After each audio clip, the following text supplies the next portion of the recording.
Many of the Republican lawmakers who have expressed skepticism or criticism about the current potential cuts to, through the E&C committee, they have still, admitted they're open to some sorts of cuts. Are there members that you think you can talk with to sign this who are open to no cuts? Like, is that a viable path, finding 4 people who are open to signing this? Because most have said they're open to some sort of cut. Yes, you have members, including one in New York, in the Westchester suburbs, who has said clearly and unequivocally he's not going to support any cuts to Medicaid benefits.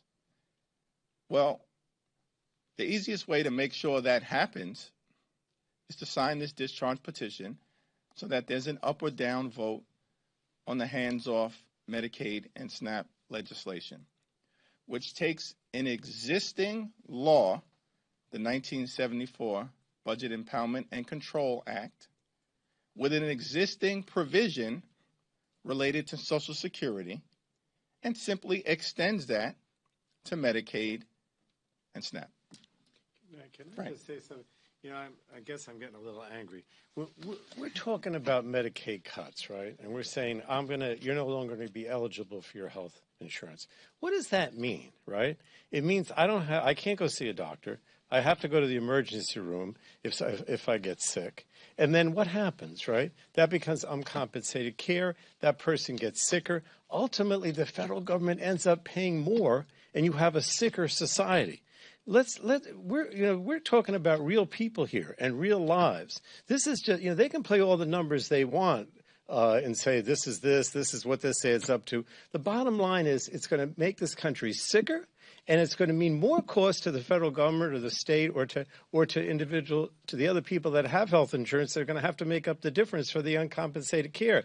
So these numbers game belies the reality of what happens when people lose their health insurance and their Medicaid.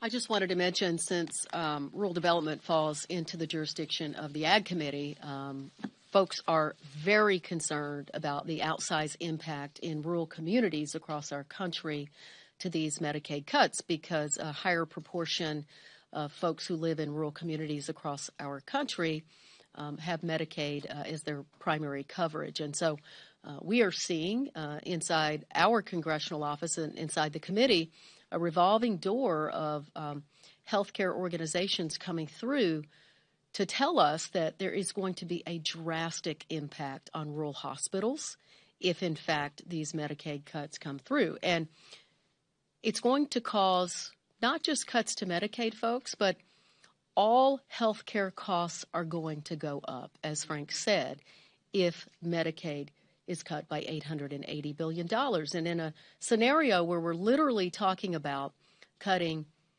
food security for people and health care for people, how in the world is this going to make America healthy again? This is only going to make America sicker, and it's only going to hit the pocketbooks of Americans even more. So all of my Republican colleagues who represent incredibly rural districts across our country because of the mass gerrymandering in our nation, I have been talking to them and telling them publicly and privately that you really do have no idea the long-term impact in your communities. So many jobs in these rural communities come from our local hospitals and healthcare systems. This is going to be a shockwave through rural communities if they move forward with these plans.